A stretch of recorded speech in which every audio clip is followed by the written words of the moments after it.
บอกว่าบอกค่อยสบายใส่ไปเบิ่งควายทำเป็นปวดหัวตัวหอนใส่ไปหุงเขาหุงป้าบอกว่าเดียวก่อนได้สาดกับมอนนอนไขว่ห้างดูทีวีบัดไปเที่ยวงานเร็วปานมันค้างคาบัดพ่อผู้บ่าวมนเขาปันแมงกูดจีหน้าตาก็งามบ่เอาเงินสามน้ำสีแล่นคุณแล่นพี่อยากมีผัวจนตัวสั่นเวียกงานไม่เป็นนอนเว้นบ่เอาตีนสิ้นหาแต่แนวกินปิดเปิดตู้เย็นทั้งวันสิ่งมอเตอร์ไซค์จักว่าไปใส่ของมัน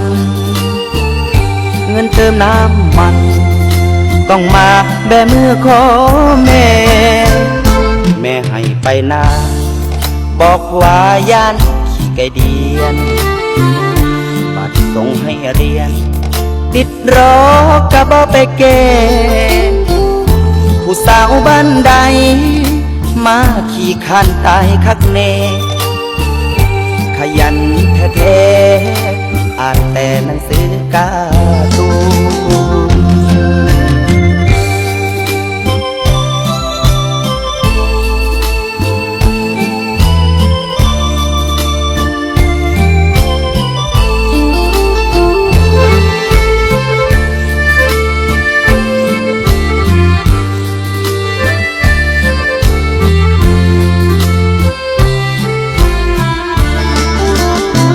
เรียกงานไม่เป็นนอนเว้นบ่เอาตีนสิ้นหาแต่แนวกินปิดเปิดตู้เย็นทั้งวันสิ่งมอเตอร์ไซค์จักว่าไปใส่ของมันเงินเติมน้ำมันต้องมาแบมือขอแม่แม่ให้ไปนา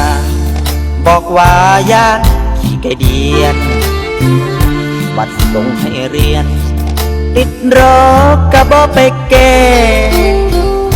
ผู้สาวบ้านใดมาขี่คานตายคักเนขยันแท้ๆอ่านแต่หนังสือการ์ตูน